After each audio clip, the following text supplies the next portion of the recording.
In every neighborhood, behind the facade of normalcy, there are secrets. Some hidden behind closed doors, others hidden in plain sight. This story begins in one such neighborhood, peaceful, quiet, where everyone smiles and waves. But this isn't the story of the perfect suburban life. It's about a woman who unknowingly lived among predators, true monsters, I'm ready, whose dark deeds were shielded by the veil of everyday normality. What would you do if you discovered the people you trust, the people you love, weren't who you thought they were? No! God, please, no! No! No! What if the very home you felt safe in was a battleground of lies, deceit, and violence?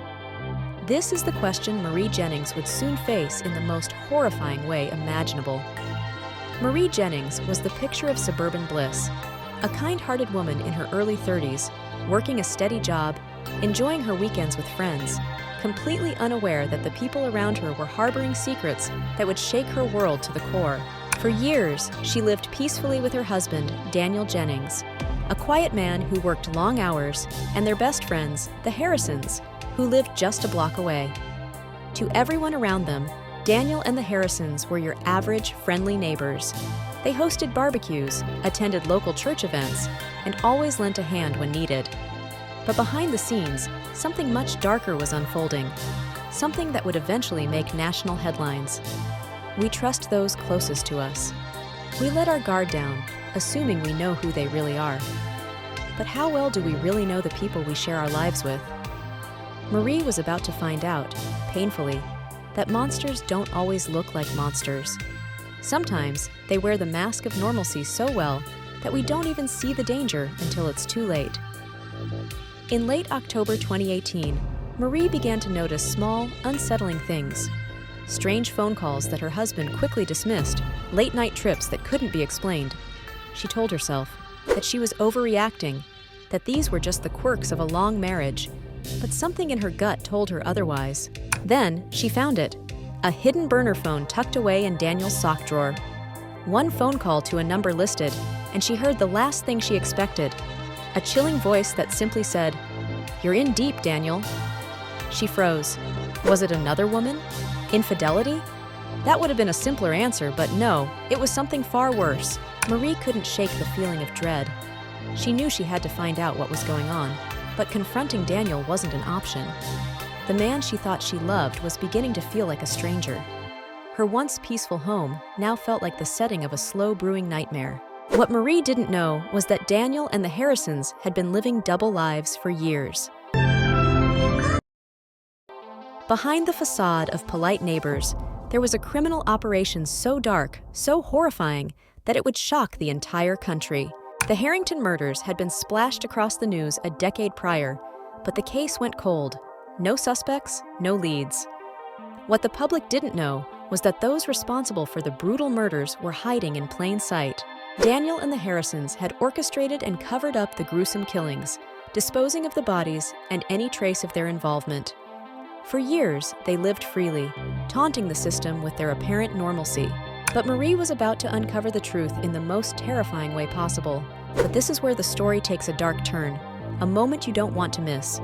Because the monsters in this tale, they didn't just hide in the shadows. They brought their secrets home. They lived their lies daily, undetected, but Marie was the one who stumbled into their world. The question is, how far would they go to keep her quiet? Marie's suspicions grew, and without Daniel knowing, she began to dig deeper. It was at this moment that he knew. He fucked up. One night, while Daniel was out late, working, Marie took the burner phone and traced one of the messages to a remote location just outside of town. What she found there was a dilapidated warehouse. Curiosity pulling her forward, she ventured inside. What she discovered would haunt her for the rest of her life. The smell hit her first, rotting flesh, decaying bodies. Then she saw them, piles of evidence that would later be revealed as the missing bodies from the Harrington murders, hidden all these years. In the corner, Marie found an old freezer. Her hands shook as she opened it, finding pieces of the story she had never wanted to see. Police uniforms, blood-stained clothes, a gun, and the horrifying pieces of a life that Daniel and the Harrisons had tried so hard to keep hidden. Marie's mind raced. She had to get out. She had to get away. But in that moment, the truth came crashing down. She was living with monsters. Real, human monsters who would stop at nothing to protect their secrets. The next few days were a blur. Marie couldn't sleep, couldn't think. She was trapped in a nightmare. Daniel seemed oblivious to her discovery, still playing the role of loving husband. But every time he touched her, every time she heard his voice, all she could think about was what she knew. Marie knew she couldn't go to the police. If she did, they'd come after her. Daniel, the Harrisons. They were everywhere. Her life was at stake, but she wasn't ready to give up. Not yet. What would you do if your entire world turned upside down in the blink of an eye? When you discover that the life you've built was a lie, and that you've been sleeping next to a killer? That's what Marie faced, and the decision she made next was one that would put her at the center of a deadly game. Marie knew her only way out was to outsmart them, to gather enough evidence to protect herself. She started secretly recording conversations. Do it! Just do it!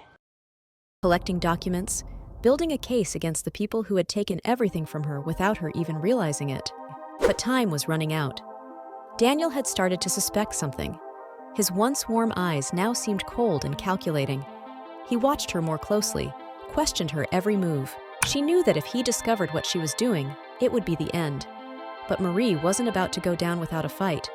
Marie's story is one of survival, one of bravery in the face of unspeakable danger.